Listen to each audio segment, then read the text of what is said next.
This is Awareness Explorers.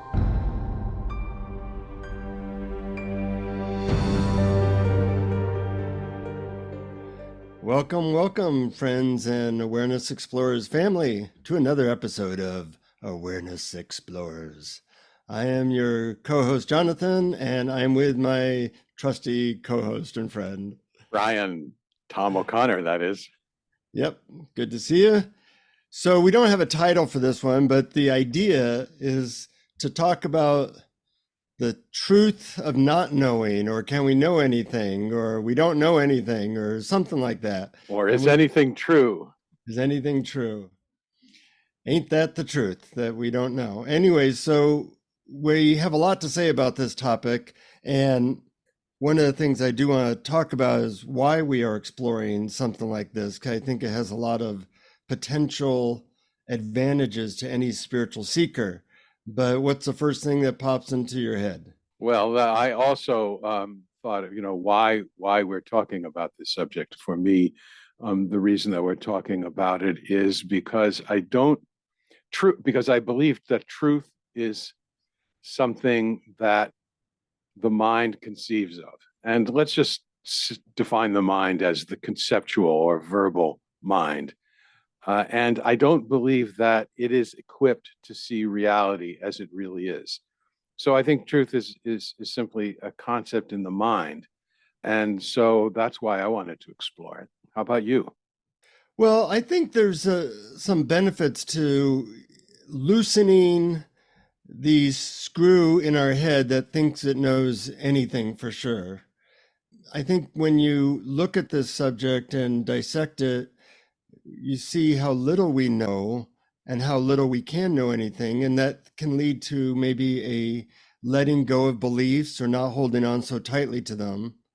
And I think it's also, when that happens, you have more openness, more spaciousness, more willingness to explore stuff that perhaps previously you thought was definitely true and actually limited your experience of reality.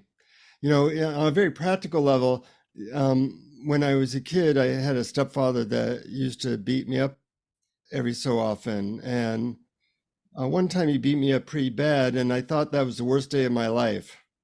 Now I look back and I think of it as the best day of my life, because that's when I got into meditation and self-hypnosis at age 12, So even on a practical level, we don't really know what's good or bad, because we don't have time to see how it all turns out. So some of the reasons have to do with that this not knowing, or this uncertainty, gives you more of a sense of being loose in life. It's kind of like Byron Katie's thing. Are you absolutely sure that your belief is true? Well, when you don't know something is true, when you're less sure, it does kind of make things that are bad not seem so bad, because you don't know how it all turns out. Yeah, I think that's true. Are you not. Sure, though? Are you absolutely sure? Can you be absolutely sure? And one thing about it is also about identity. And now that you mentioned, Byron Katie, she, in her process, she asks you to judge your neighbor and, say that such and such a person shouldn't be that way or shouldn't do something. And you ask yourself, is it true? Can you absolutely know it's true? And then goes on to say, who would you be without that belief? And I think that identity is one of the core facets of this conversation about truth and not truth, because pretty much anything that we come up with to define ourselves is something that can be known, but known by what? Something other than that. So there's no concept that isn't known by something other than that concept. So we can't define ourselves whatsoever. And that turns out that could be seen as frustrating, but like in the Buddhist practice of not knowing, or don't know mind, they sometimes call it, it actually can be freeing, can be liberating. Yeah, and when you don't even have a evaluation as to whether something in your life is good or bad, it does create equanimity. And equanimity is partly what we're going after here. So that can be a really good thing. Hmm. So let's look at this idea that the mind can know anything and kind of shoot some holes in that wall so that we can let some light through. Okay. You know, one of my hobbies, I read a fair amount about physics and quantum physics and listen to some of the great physicists of our time. And when you listen to them, that can be really helpful for realizing that we don't actually know anything because they'll say things that are so far out that you'd think that these people were Looney Tunes. You know, like in every moment, one theory is that there's billions of universes being created every moment from each moment, or that the universe goes on forever. Therefore, there's a Brian and Jonathan on some other galaxy doing this exact same thing somewhere. Because if everything's infinite, then there has to be an infinite numbers of Brian's and Jonathans saying the exact same things somewhere else. Or I mean, you can go on and on. The uncertainty principle shows that you can't even know where a electron or an atom will be with any certainty. And as you listen to some of these things and realize that they don't have any idea what was happening before the Big Bang, they don't have any idea why quantum physics works differently than gravity, all these different things that they say, that physics is like the hardest science. And the hardest scientists or the best scientists don't actually know anything. And that kind of can be a freeing feeling, like we don't really know what's going on. And when I listen to these people, some spiritual giants will say we reincarnate or that we're here to learn certain lessons or whatever they say, all kinds of stuff. I say, well, yeah, that possibly could be that we don't see 99% of what's going on. And so, yeah, maybe that's all true. It's true that we don't see 99% of what's going on, and we are actually, I think it's Donald Hoffman talked Yeah. about that we're evolutionarily disinclined to see reality as it is. We're basically just sort of seeing little icons, like desktop icons that sort of indicate a deeper reality because reality is way too complex. We can't really experience it fully. Our mind can't comprehend it.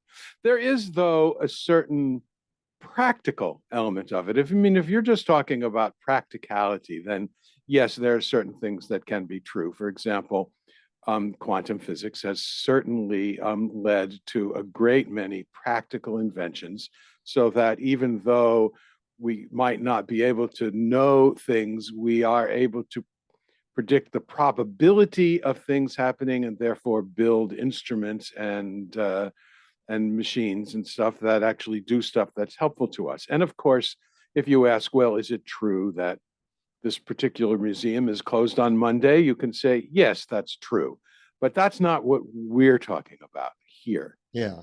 the Yeah. practical side. So we'll put that aside and I'll just say, yes, there, if you're talking about practicality, sure, some things are true, some things are not. But if we're talking about the nature of reality, and what we know, it seems to me that when we think we know, and when we define it, and when we put a name to it, and when we give it a concept, we're actually limiting it.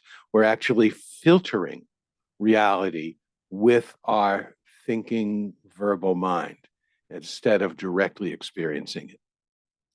And well said, and that it becomes a very big moment to moment experience of this filtering because we filter through things like good and bad in every second. I don't like. And we filter through beliefs. Like I was struck when I went to Bali a bunch of years ago. Um, this woman was in mourning, and I asked her why she was in mourning. And she said, well, I had a child 3 months ago. And in Bali, they mourn when somebody's born and they throw a big parade and party when somebody dies. And it kind of played with my beliefs, that you should mourn somebody when they die. No, they're going on to a better place. Congratulations, whoopee, like that. So I found that funny. Or I heard a story about the famous teacher Gurdjieff, who spent a bunch of his life eating like the best, most nutritious organic food that he could find in his day.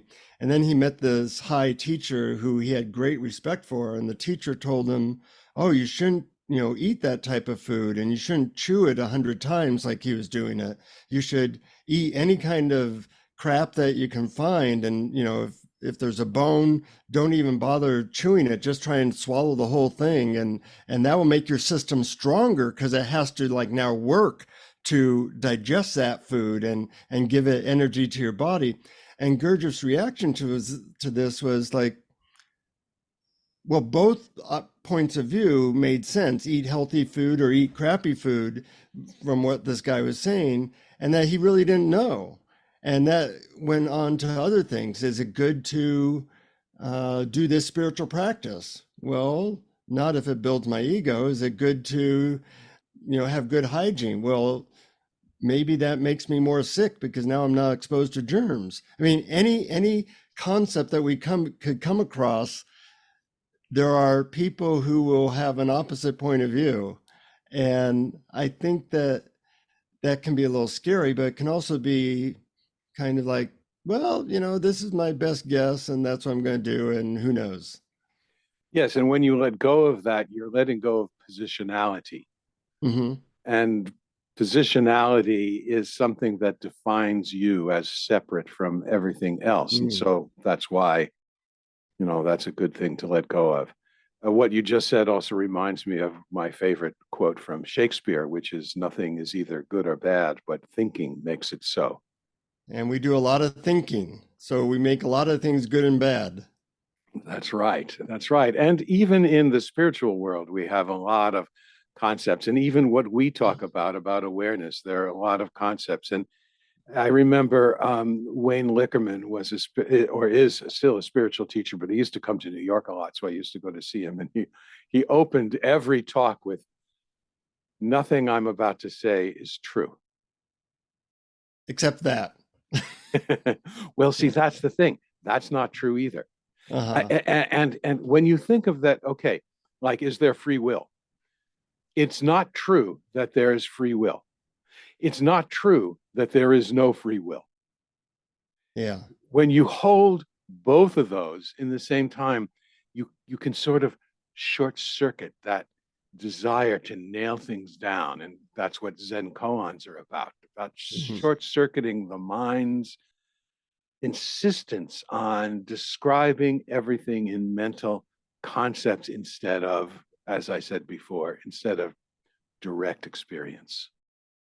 The weird thing is we think that our minds can understand reality accurately. And that's where the big illusion is, that, the analogy I use is a dog might try to understand your taxes through his nose, but he's not going to get a good understanding of it. It's a wrong instrument, and he doesn't really have the equipment to understand taxes. Right. And even if you had the smartest dog, there are some dogs that can, know 800 words and such, but they're still going to try to use their nose to understand taxes, and it's going to not work out so well.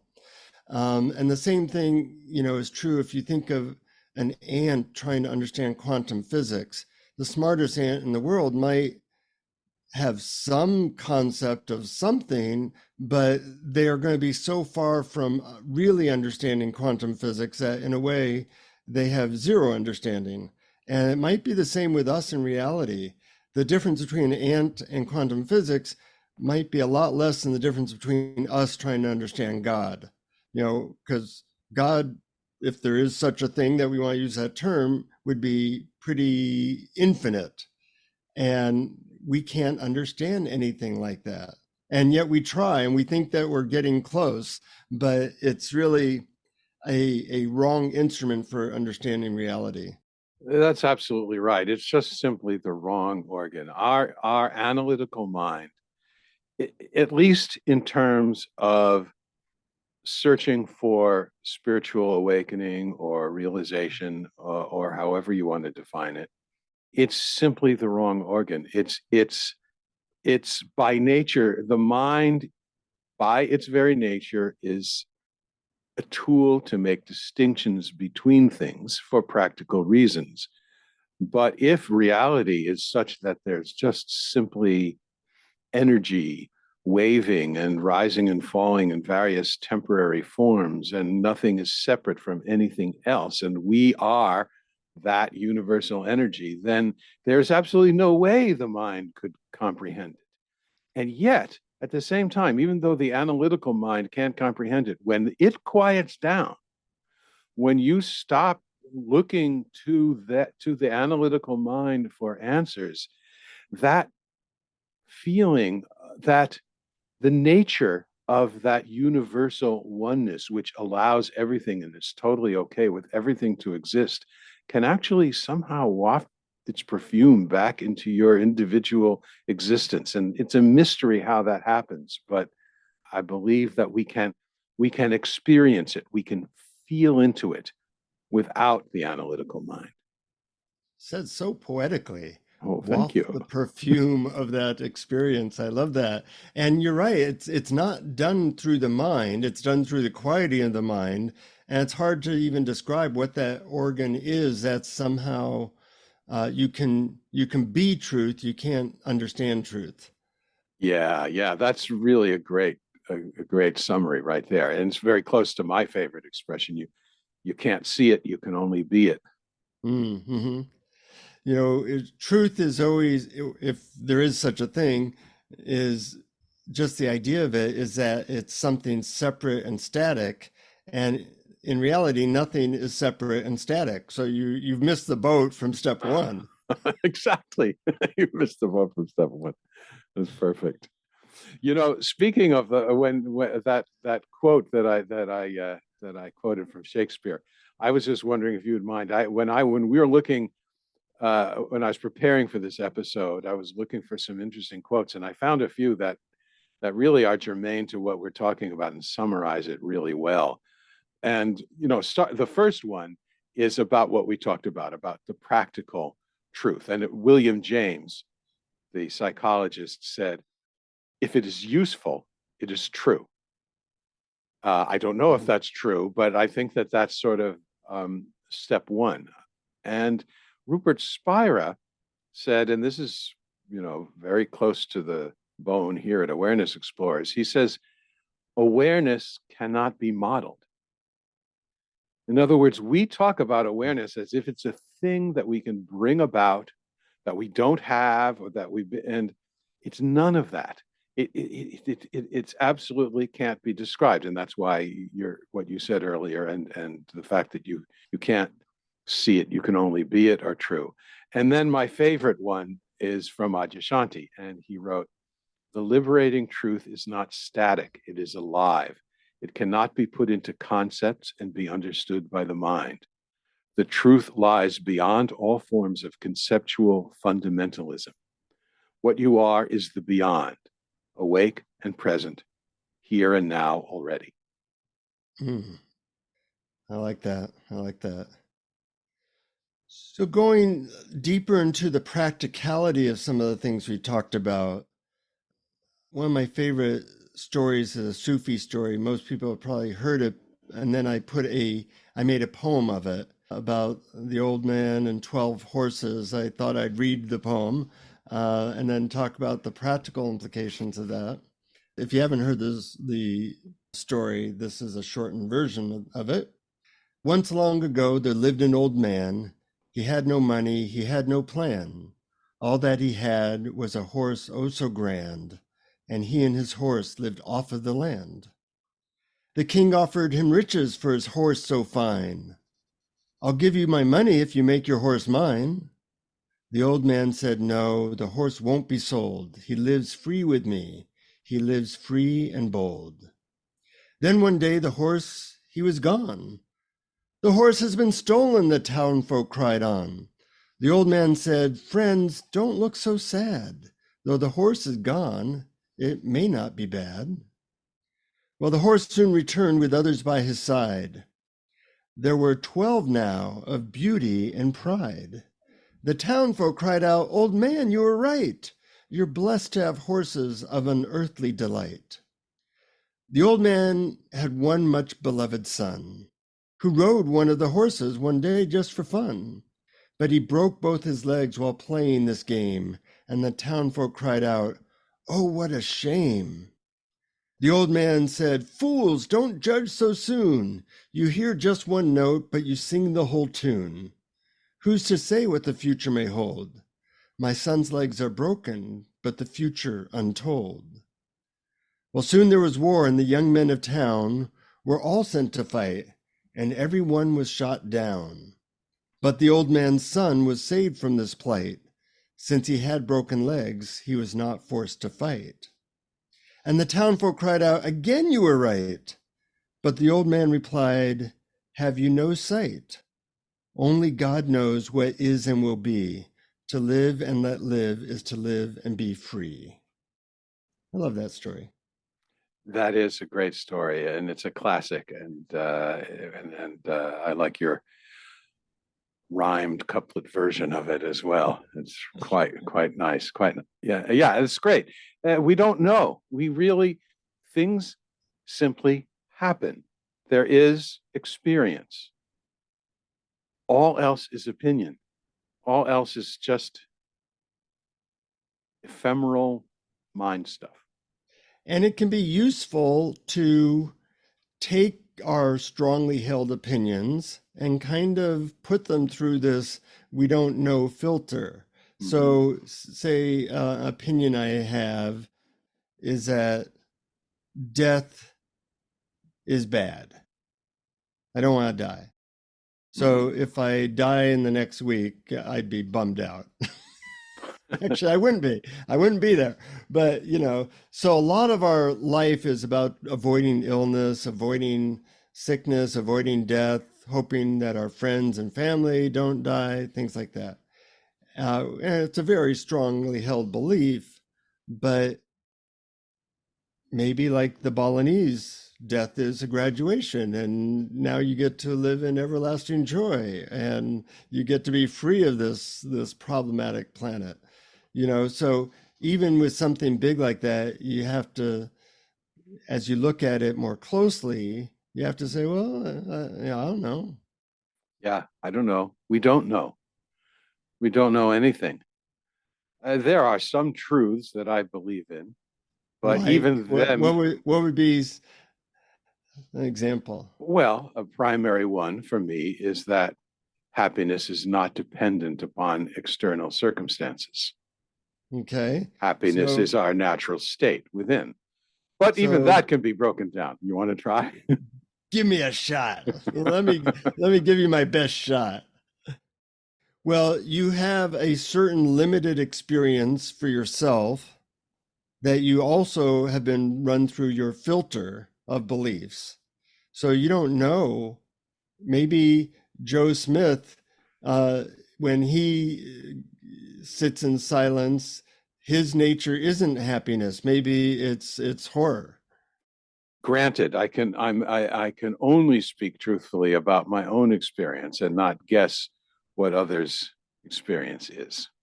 And you can't even really speak truthfully about your own experience, because that is also put through a filter and belief. You can say my interpretation of the past, first of all, it's an interpretation, and second, it's your past, is this. But that doesn't mean that that's always true, that's going to always be true for you. And so it's even good with something that seems pretty obvious to you, that it be held a little lighter, because it's still an interpretation, it's still the past. That's right. And we're just saying, well, this is what happened in the past, and therefore this might happen in the future. But it's lighter. But in this case, it is like William James' quote, the truth is what's useful. Is it useful to let go of the idea that happiness is something out there that you will get? All I can say is, for me, it's useful. Can I say it's absolutely, ultimately true? No, I can't say that about anything. Yeah. And that you can't even say that's useful for other people. That's right. And that's where it gets interesting. You know, it's very easy on the spiritual path to think that people should be on the spiritual path. You know, like it's Uh-huh. better to be on the spiritual path. Right, But right. I remember something Ramdas said to me, that it's not necessarily better that people be on the spiritual path. It's just different. You know, when you're 12 years old and you're collecting, you know, baseball cards or whatever, and then you start to become interested in, say, girls, is that better? It's not better. It's different. You know, you let go of one thing and you're on to another. And all of our judgments really are based on thinking, quote, thinking with our mind that we know what is better. And that gets us into all kinds of separation and all kinds of trouble. Yes, and it's all in relationship to some goal or desire. Like this is good, but in relation to some perceived goal or desire. I would like to, you know, I would like to have children. Okay. Coming into sexual desire may be useful for that, but that doesn't, you know, it's simply relative. Everything is relative. But I do want to stress that the reason that we're talking about this, circling back to how you started the question, is not so that we can have a debate about something that's true or not, or apply the Socratic method to it, which is a wonderful thing. But that's the reason we're talking about is much closer to the reason why someone might ask, what's the sound of one hand clapping or another Zen koan? It's so that your mind can give up. Oh, this is true. Is it really true? What if it's not true? What if the opposite was true? This is true and its opposite is true. Can you hold both in the same, can you hold both in your mind at the same time? And the the reason that we do it is to kind of have the mind let go of the reins a little bit. Say, okay, I give up. I give up. I'm not in control here. I don't have the answers. It's not up to me. I'm going to hand the reins over to something else, bigger, unknown, mysterious. Mm-hmm, mm-hmm. Your assertion there made me remember a technique a friend of mine, Sanjay, who we interviewed on Awareness Explorers. He has a technique which I think is brilliant, where he says, you know, name something about yourself, like I am uh, healthy. And then also you can say that the opposite is true. I am not healthy. I am both healthy and not healthy. And they're all part of awareness, and you kind of let go of one of those sides of the assertion. And when we accept both sides, I am kind, I am not kind, I am both kind and not kind. And that's all part of the capability of what is possible from this open expanse of awareness. And as you use that, you can it kind of loosens you up and can help you to let go into awareness rather than be stuck in any particular position. Yeah, that loosening up and not being stuck. I agree. That is the key. That's the whole reason we're having this conversation. Mm-hmm, mm-hmm. And that's a great exercise. And it's similar to Byron Katie's turnaround exercise. Like, you know, my husband should help me with the dishes. Well, what's a turnaround in this? My husband shouldn't help me with the dishes. I should help my husband with the dishes. I mean, you know, or my husband shouldn't lie to me. I shouldn't lie to my husband. I shouldn't lie to myself. And you think of all the opposites of it, and something happens, they lose their grip. Those Yeah. strong beliefs start to lose your grip when you play around with the mind. And it's not so that you can decide among 3 or 4 options which is true. It's to loosen the grip. Yeah. So basically, it's a letting go exercise. And we need all the letting go exercises for our mind that we can get, because our mind is like, you know, Velcro. That's right. And it wants to be the boss instead of the servant. And it's much better as the servant than the boss. It definitely is. Yeah. Even something that it's interesting to see that really everything is through an interpretive filter. Like, for example, a friend of mine just had a child, and I said, what was that like? She chose not to have any painkillers. And I said, was the pain like the most intense pain that you'd ever felt? And she said, no, it was the most intense joy I'd ever felt. I thought, really? Trying to squeeze a baby through that was, that was not painful. She said, well, I've been wanting to have this child for a long time. And so as it was coming out, it just felt like waves of ecstasy. Well, I'm sure her body was giving her a lot of signals that something was going on, which she interpreted as ecstasy, whereas a woman perhaps having a baby after she was raped would have the totally opposite experience of the same or more or less sensations. So we can't really say anything's true because our filters are always filtering things before we experience reality just simply and directly. Yeah, absolutely. And it's similar to the distinction we've sometimes talked about between pain and suffering. Mhm. Pain is inevitable, suffering is optional.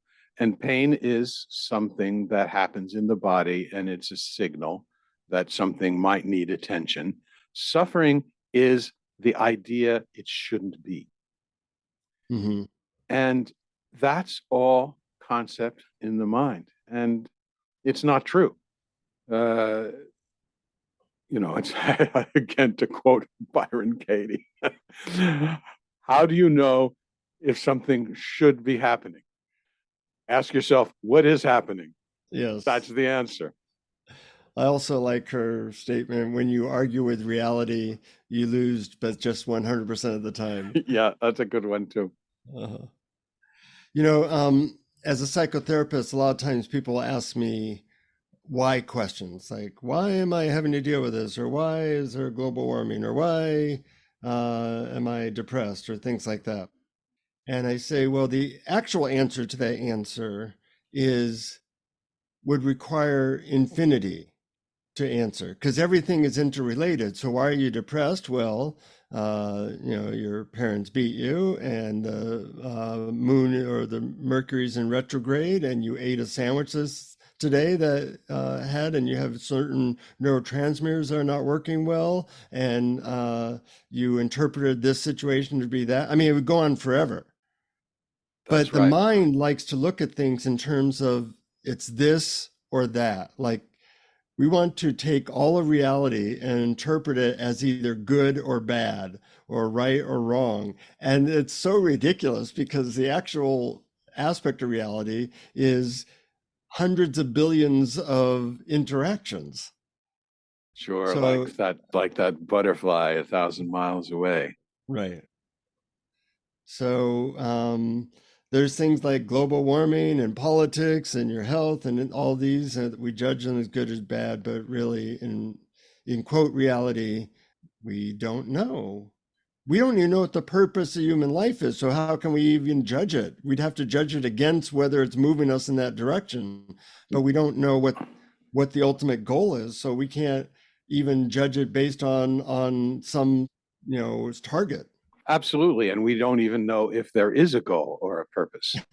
Exactly. People claim that they do and have written books about it, but how do they know? What if there isn't? What if things are just happening? Or what if actually nothing is happening and we just interpret experience as something happening? We don't know. We don't know. Yeah. And if we stop and analyze it and figure it out, returning to our earlier conversation, we're using the wrong organ. Yeah. Yeah. Well, I think we nailed it, Brian, and that's the truth. And, ain't it the truth? Anything else come to mind before we do a guided No, meditation on I this think subject? you're right. We covered a lot of it. I suppose if you never know what'll pop into my head along the way. But right Yeah. now, it seems to be kind of just having had this conversation to be a little clearer, a little quieter. Uh-huh. And on a practical level for our listeners, there's just simple phrases that might remind you to let go of any positionality. Can I absolutely know that this is true? Can I absolutely know that this is good? Can I absolutely know this is bad? Uh, why does my mind limit how I'm seeing this, or noticing that my mind is limiting how I see Mhm. this into a simple category when in reality everything is infinitely complex? Yeah, absolutely. One more phrase I'd add to that. One of my favorites is, why shouldn't it be happening? And that Right. includes any emotion you're feeling. Why shouldn't you be feeling that? Hmm. You know, we don't know. Don't know. Yes. Don't know is the best Zen koan. Yeah, Well, I'm looking forward to your guided meditation. sure. Well, I might as well jump into it now then. Good. And I call this the truth about you. Okay. And there may not be such a thing. So, first, as always, get comfortable. Take a nice, easy, deep breath and relax.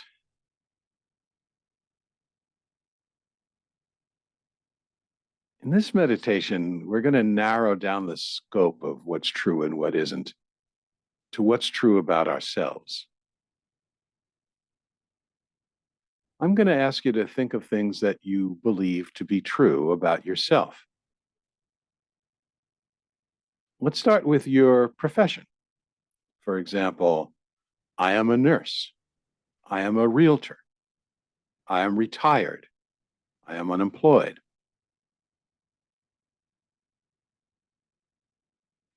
Look within your mind at that truth.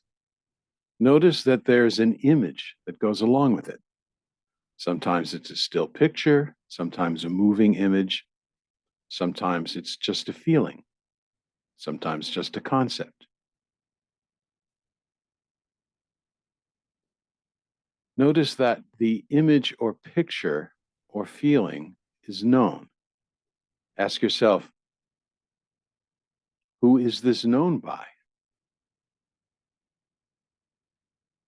Or what is it that knows that?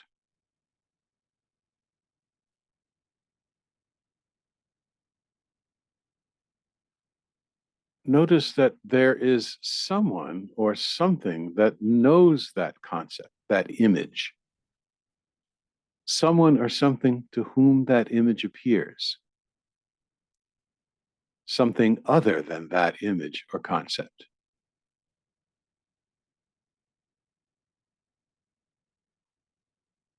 It's you. But since this you knows this concept of your profession, this concept of your profession can't be you. You must be bigger than, or outside of, or other than this concept of your profession.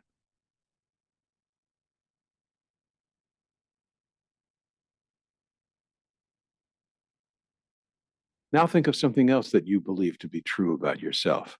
For example, I'm a good cook, or I can't sing, or I love my family.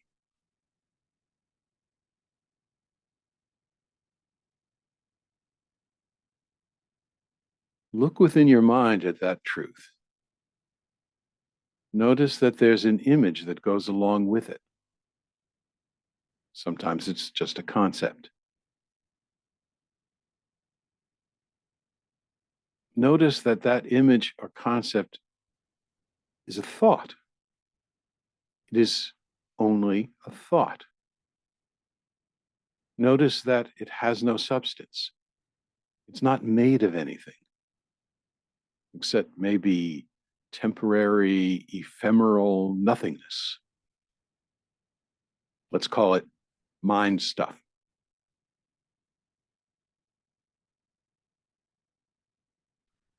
Ask yourself, to whom or to what does this mind stuff appear? To me? If so, then it can't be me. I must be other than this, larger than this, outside of this.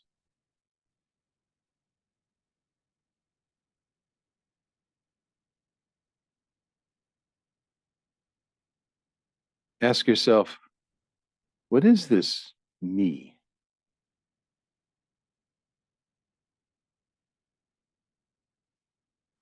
Let's say your answer is my body. Look inside and notice that my body is an image in your mind, or at least a concept. It's only a thought. It's an object in appearance like any thought, concept, emotion, sensation, or perception.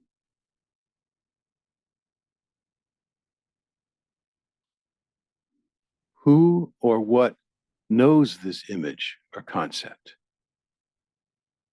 To whom or to what does it appear?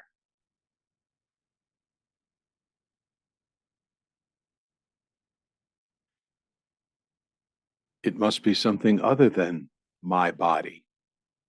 So my body can't be me.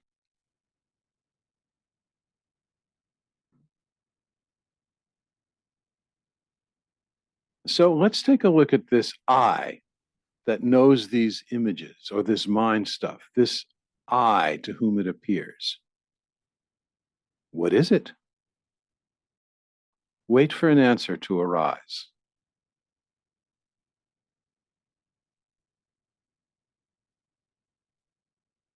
Let's say your answer is awareness or consciousness. Look inside and see if there's an image or concept that goes along with this awareness or consciousness.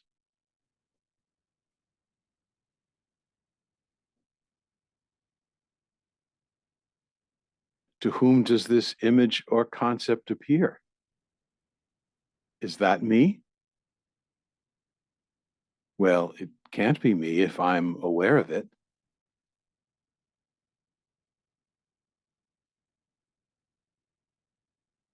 Notice then that the truth, I am blank, cannot be true because it's known by something other than it.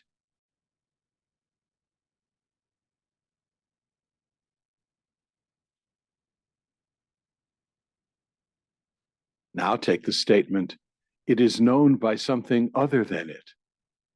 Can this be true? Isn't this just a concept as well? Just a thought, just ephemeral mind stuff? Does it have any reality of its own?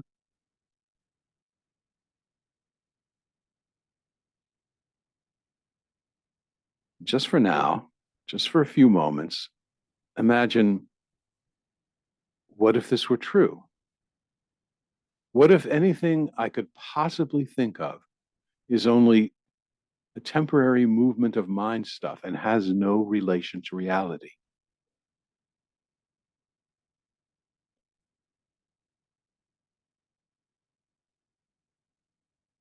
Just words, nothing more.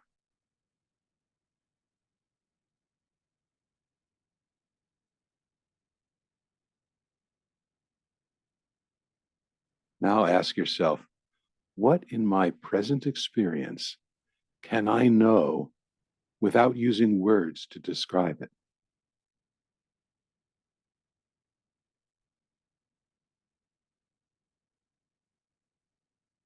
What is here wordlessly?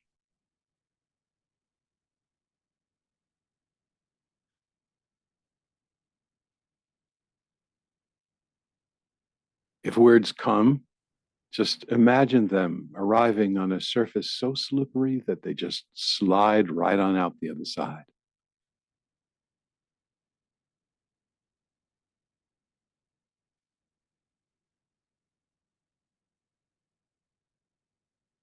No truth, no non truth, no concepts, just direct, wordless experience. Now, here, this.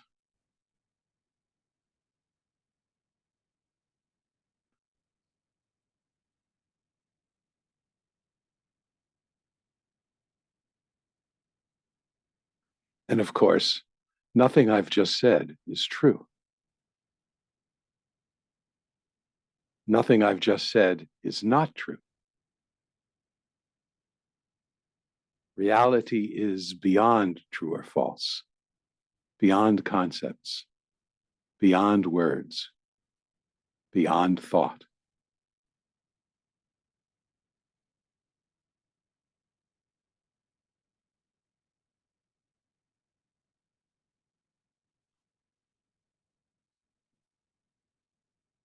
Now, take another easy, deep breath, and at your own pace, begin to open your eyes.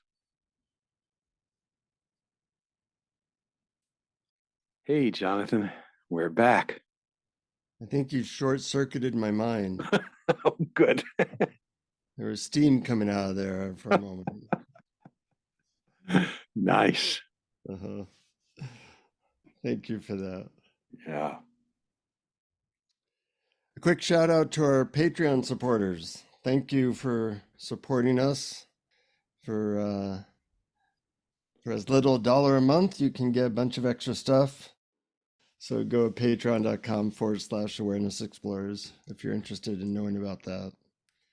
And I listened to our last episode, and I like how you say knowing yourself as awareness is the greatest gift you can give yourself or someone you love.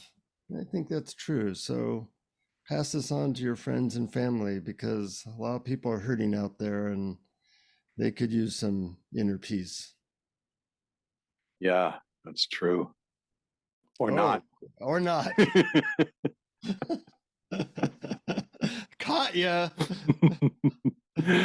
No, I planned it that way. Okay, good.